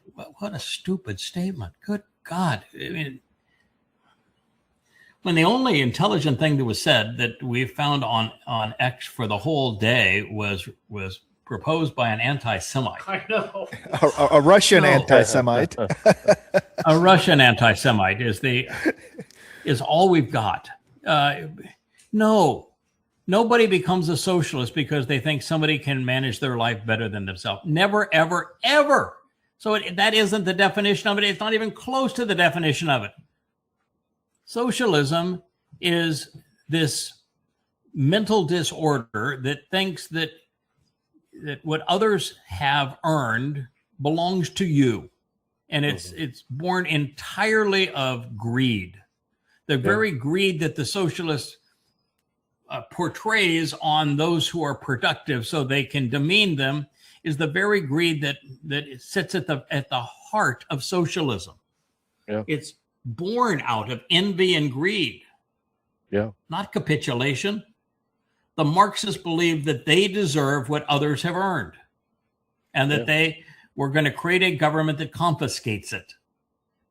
So, my God, no, you're wrong. How is anybody going to learn anything if everybody is wrong? Yeah, socialists prey on those who are entitled. You know, there's a whole population of entitled people, and they are easy prey for socialists. You know, take this generation. No. The socialists think they're entitled. They don't prey on the entitled. The socialist preys on the productive. Yes. Those who have actually built something, created something, the socialist has no interest in actually investing the time or energy to build anything or take the responsibility or even have the wherewithal or the intellect to invent and to create and to conceive. They simply want to steal. Yeah. So I should have said they capitalize on that sense. They take advantage of the fact that there are very many entitled people, and you can rally them to a cause and get them to believe that they deserve things over and above everybody else. Yeah, well, the concept of entitlements means that they think that they're entitled to steal from what others have, that they're entitled to food, they're entitled to medicine, they're entitled to an education, they're entitled to housing. They're entitled to all of these things when they're entitled to nothing. That's right. You're entitled to nothing. Earn something, produce something, contribute something. Mm-hmm. Good God, you're a deadbeat when you think that if you're entitled, then who is not entitled and therefore has to produce what you think you're entitled to. Mhm. Right. So you got to have some stooge that you can whip to go make the things that you think you're entitled to. Mm-hmm. Yeah, they're too lazy to even go steal the stuff themselves. They have to have someone else go steal it for them. I mean, that was the whole joke about, cat burglars or whatever. Oh, the thieves. Oh, it was a very clever crime. The way they stole something, or whether at least there was some thinking that went into the crime they perpetrated. Socialists can't even do that. They have to have someone else go get it for them. Yeah, it's not even Robin Hood. It's not.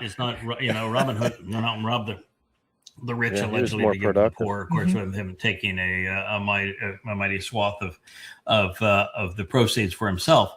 But the socialist doesn't even want to dress up in tights. No. Yeah. Now, if you told them that you dress up in tights, you could be transgender, maybe they would consider it. Maybe they would. Oh, wow. So, Trump's big announcement on Thursday isn't about something that he has discovered that somehow has the 2024 midterms or 2026 midterms at risk, or the 2028 presidential election at risk. No, this piece of shit is going back to 2020 and claiming that he is uncovering now some classified information that there was some foreign involvement in that election, so that he can, in his mind, justify it actually being stolen from him. He can't get out of himself, and it has no value to the country, none. And listen, there is no country out there that's going to say, "Geez, what we think is we want the comatose Joe Biden, and so we're going to interfere in America's election to get the devil. We really want the man that's going to trash NATO. We want the man who's going to start a war with Iran and wreck the world's economy. We want the man that is going to kidnap the leader of Venezuela and then confiscate its oil. We want the man that is going to be all over the place on the Ukraine proxy war, so nobody knows what side's up. We want the man that is going to say one thing today and the opposite tomorrow. No, and to say that America, that a foreign power would say, "Oh boy, we really want Joe Biden." No, there wasn't a tinker's damn reason for anybody as a foreigner to play in that religion. I mean, if somebody had some foresight to realize that Donald Trump was going to be demon possessed, the entire intelligent world would have gone against him. You'd have had every NATO country that would have been against him. You'd have had Russia and China and Iran and really the entire world, Venezuela and South America. You'd have the entire world against him, but he would have lost, 99% to 1% if we knew that he was going to be demon possessed and a confabulator. But why is he so fixated, other than his own stupid ego, on what happened in 2020? And the only news out of 2020 was there was that story that the FBI was promoting that the Russians were somehow encouraging Hillary Clinton to be president. But that was the previous election when he ran against Clinton, and in that election, the rub was put against him that he had the Russians collaborating on his behalf. Now, I could see the Russians doing that. They owned him. He was a made man in Russia. So the Russians could have done that. The Russians actually did a really intelligent thing in that campaign. They got access to Hillary Clinton's personal emails, and she was just a whore in her emails. She was completely disingenuous and a piece of trash. And, and they published those emails. And you can say, well, that was a dastardly deal. The Russians shouldn't have done that. Why? If your personal emails can be used against you in that way, too bad for you, because you wrote them. Yeah. Right?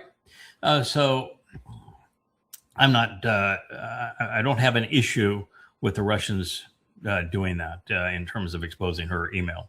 But in the Biden election, this notion that the Ruskies or the Chinese or someone's going to say that now we want the regime that we were opposed to.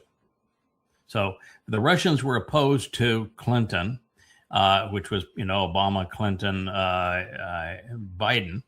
If they were opposed to her because for some reason, and they exposed her emails because they wanted Trump, because Trump was a made man, then there would have been zero incentive for the Russians to go the opposite way and say, we're going to now support Biden against the man that we have the goods on in Trump.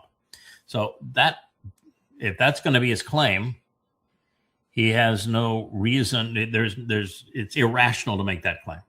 Okay. And if he's going to make the claim that China was the one that wanted Biden, you'd have to come up with a reason, and China has gone out of their way to keep from interfering. And they don't want to interfere. Their whole trade policy and their international relations policy is not to interfere. As we said yesterday, they'll do a deal with any nation. They don't care if that nation is fascist, socialist, monarchical, democratic, socialist. They don't care. They don't base any business deal or any international dealings on a nation's government. Their deals are always straightforward. We'll give you the money to build infrastructure. You will use the money to hire Chinese firms. We will give you a bid in writing for what it will cost. We'll produce a quality product at a good value. If you pay the loan back, then it's that asset is yours. If you don't pay the loan back, the asset is ours. Very fair deal. It's the one that China has used to become the leader of the world in so doing. So there is no investment by China to choose one leader over another leader. They don't care. So what is he going to go to? Mexico did it, or Canada did it? I mean, the only place he could go that he would get a political boost for claiming it would be Israel. Yeah. I don't think that's where he's going to go. But if he did that, it would certainly betray Israel, and it would play well to his base. And he'd get an enormous boost for claiming that Israel was trying to manipulate the election. But Israel would never have manipulated the election on behalf of Biden against Trump. No. So that doesn't work. Yeah. So now what do you do? What do you do? Yeah.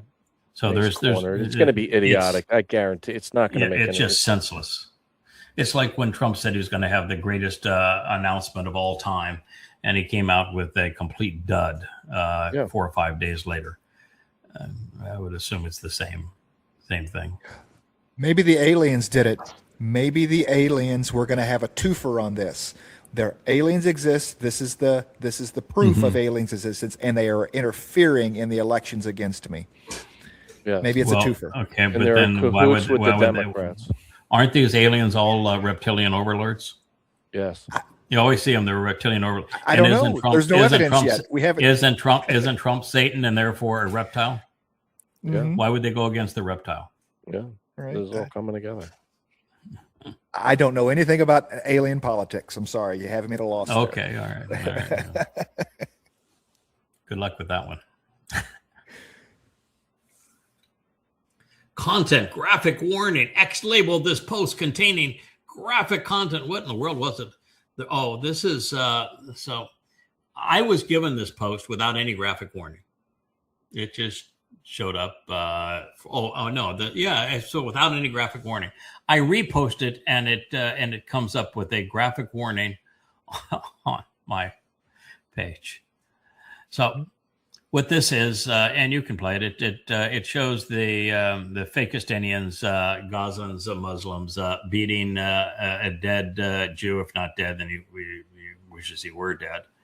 And this is the reception that was received with Israeli hostages back into Gaza after their murderous rage on October 7th. And look at this.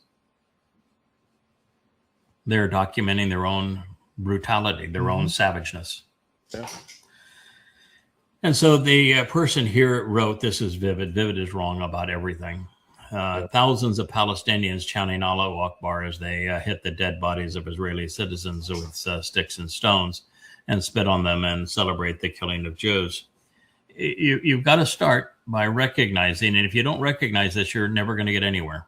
There is no such thing as a Palestinian. And the moment you say Palestinian, you've lost the argument. It's over. Mm-hmm. There are no Palestinians, just ordinary Muslims. Allah was not a Philistine god. And this is life and death for Israel. Until Israel, and Vivid is a very popular poster. He's a piece of shit, but he is a popular, or she or it, who knows if it's an it or a she or a him. But they're wrong always. And until Israel wakes up and recognizes that their enemy is Islam and holds it accountable as such, there is no Jewish state. Well, they've already been checkmated by Iran for making that same mistake. They think Iran's the enemy as opposed to Islam. And how long did we spend, Yada, trying to make that point on X over and over? If it wasn't Vivid, it 30,000 posts. Cheryl E. And they would look at you like it was incomprehensible. When you would say your enemy is Islam, it's not Hamas, it's not Iran, it's not Syria. They just would like, yeah, to death. And then they would just Trump go on Trump is the great betrayer. Stop pretending that Trump loves you. He is, according to the prophets, the great betrayer.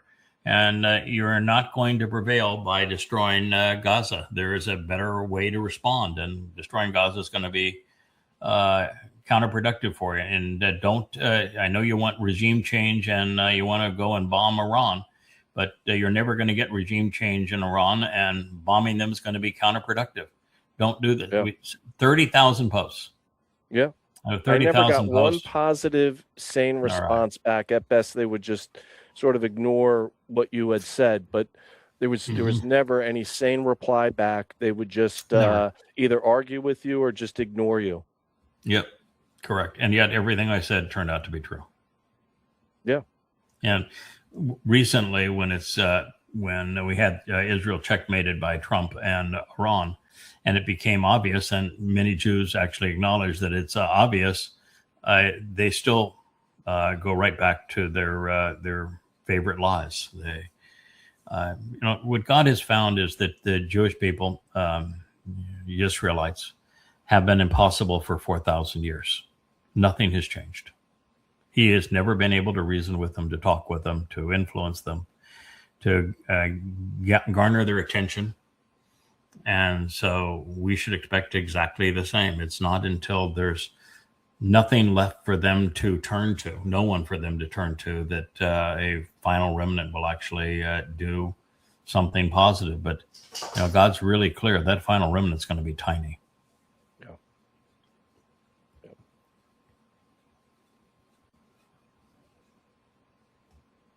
Yes, and then this is the MAGA lie now, that Trump has given up on MAGA and America and his campaign promises so that he can be a pro-Israeli puppet with the Israeli flag. And the sad part of all of that is that, no, it's not the Israelis that control Trump.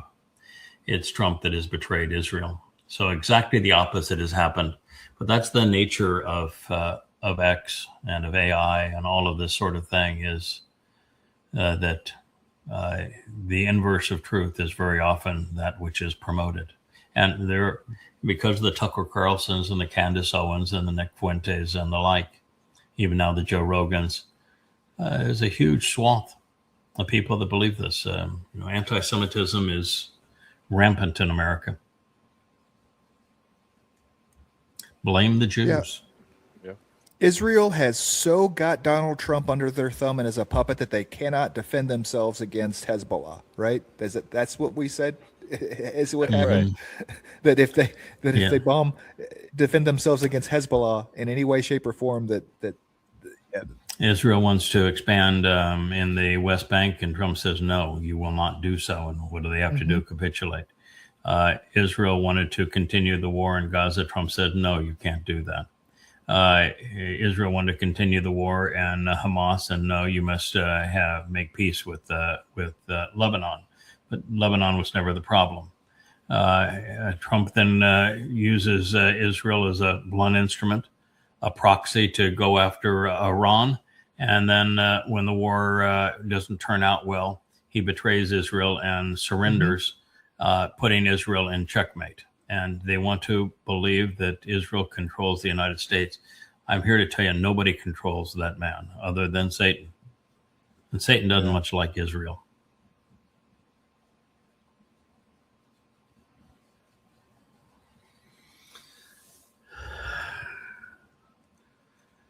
This is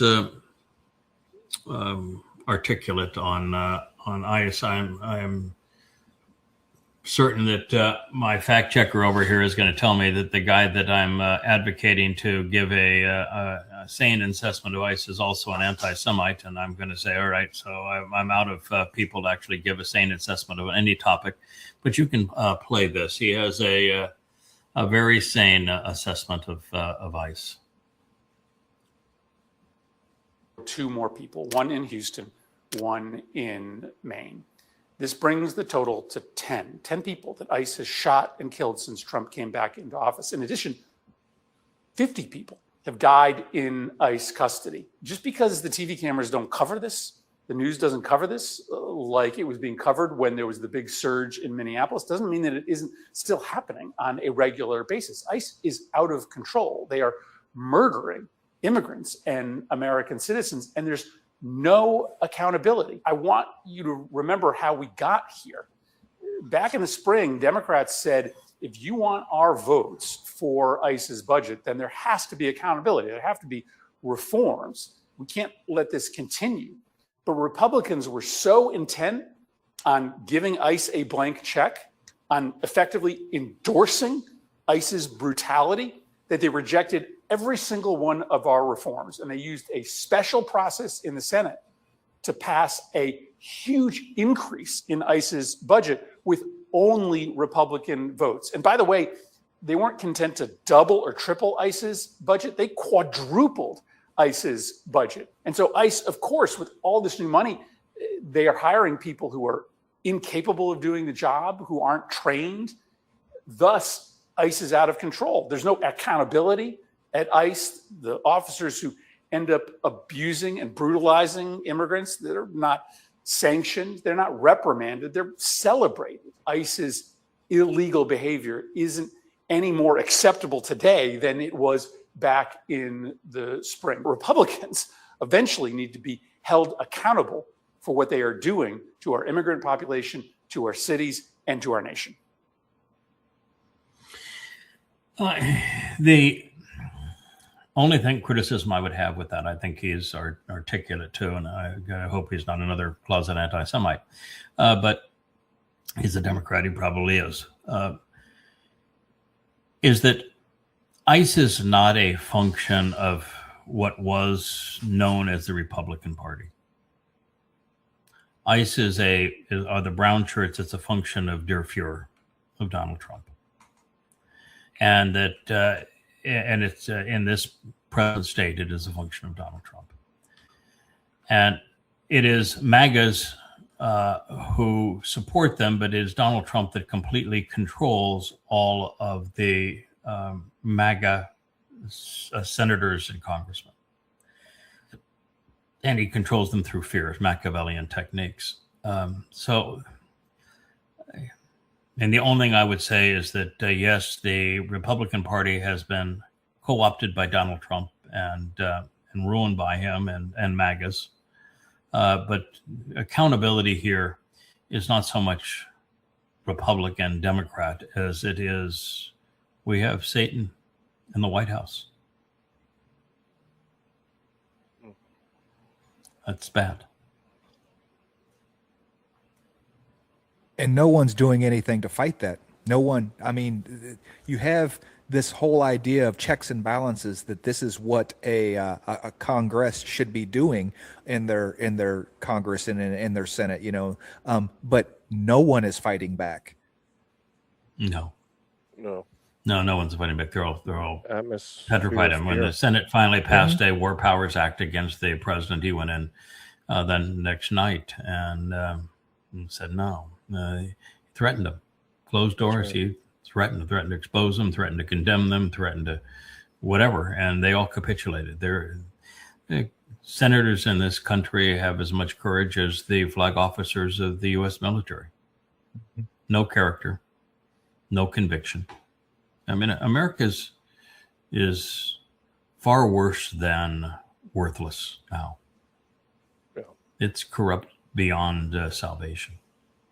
All we're doing is at this point is you can change the music that the band is playing, but the ship that is America is sinking rapidly. But it wasn't an iceberg, wasn't an external force. Americans did this to themselves. All right, let's do one more. Yeah, Donald Trump raped me. Donald Trump is a convicted rapist. And let that sink in. The President of the United States is a convicted rapist. On top of that, he is a convicted felon. And the three trials that were postponed because he was elected president, and there was some court decision that a sitting president shouldn't be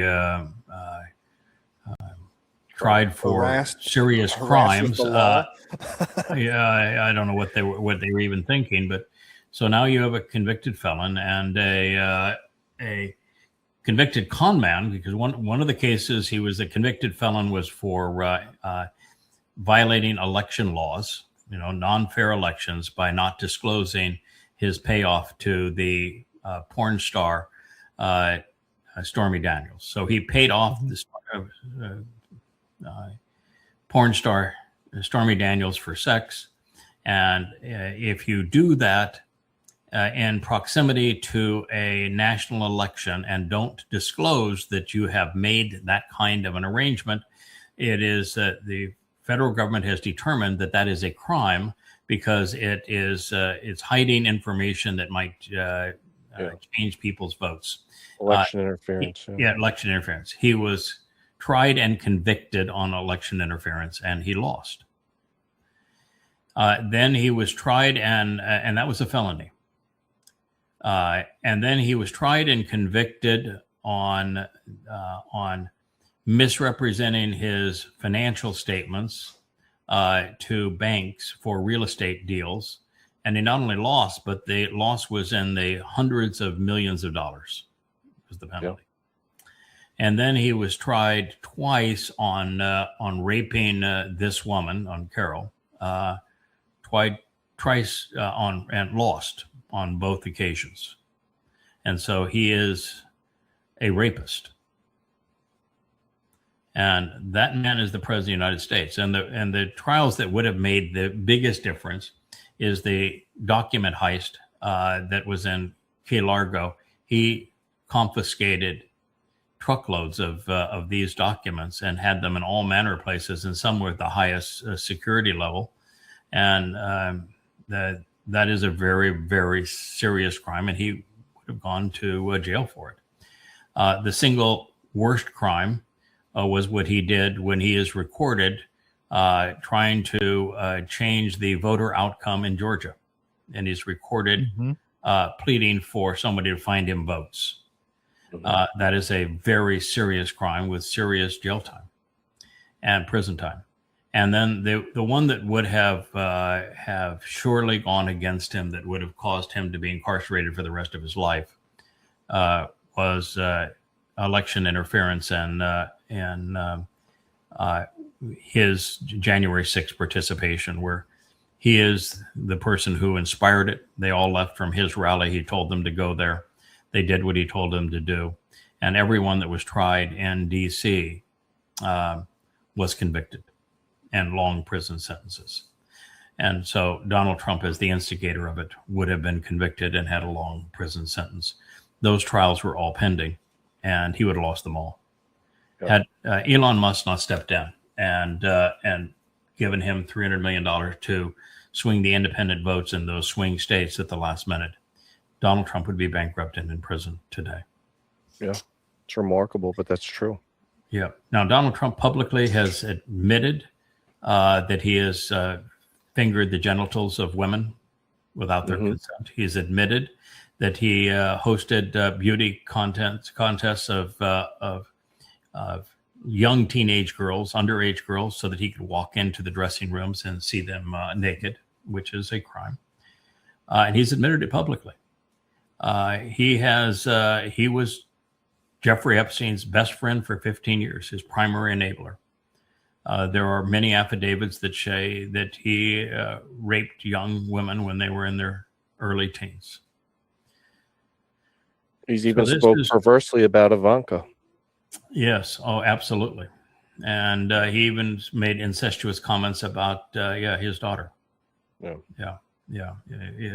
And one of his wives, he accused him of being sexually abusive. He is Christian MAGAs have elected the devil. This is their guy. This is their guy. They should be proud. So Christians, you have elected the devil, and you're proud of him. And he is acting every inch of the Satan with every speech he makes. And it's so obvious he's Satan. It's why you talk about rape here. Donald Trump raped me.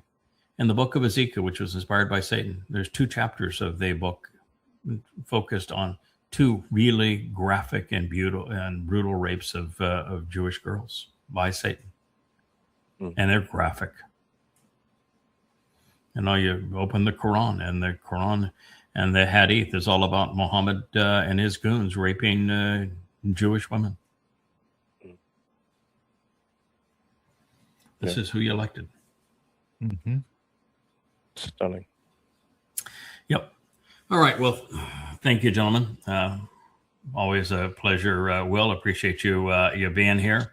Thank you, Kevin. I'm glad you are pleased with your avatar, and look forward to doing this with you again soon. And I guess I have Captain Kirk tomorrow, huh? Tomorrow. Who said anything about that? Who said anything about that? Yeah, surprise. Where did you get that idea from?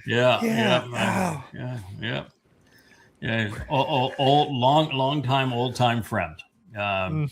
The Captain Kirk. So looking forward to doing that. We'll try to tee up some good things to talk about between now and then. Who knows what the dumpster and others will give us to talk about tomorrow. Yeah. But thank you guys for participating. We'll be back with another episode of Luminaries this afternoon. We may have to go back and talk a little more about what we can learn about the meeting between the 3 fellas and Abraham and Sarah. Now that we have a more recent version of the text up for consideration. You got to start at chapter 16. You're going to start on chapter 16, I think. Rich, I think, has reloaded. I gave him a more recent document. He's reloaded it. Okay. And we'll check and see if he's reloaded it to where I ended the program, or I think we need to reload it way back to where I began the process of review. Where I think it's at right now. Okay. Take a look when we're done here. All right. Yep. So we'll see. Yeah, it is exactly, because it has that line about Noah would live another 350 years, and just how jarring that should have been to everybody. And and I know I'm the first to figure it out. And why is it that in a book that has greater distribution than any book in human history and has a delicious detail in it like that of 350 years after the flood, that nobody has figured it out? So I think it is worthwhile going back over that material again, because Noah and Shem, representing Yada and Dod, they were there at the affirmation of the covenant of Mount Moriah with Abraham and Yishak. Exciting. We'll go back on. Forward to We'll cover that that one. again. All right. Thank you, gentlemen. We'll All right, guys. talk Thank again you. later. Bye. See you later. Hey there, thanks for tuning in. That was Fetch. Gotta run now. Catch y'all on our next podcast.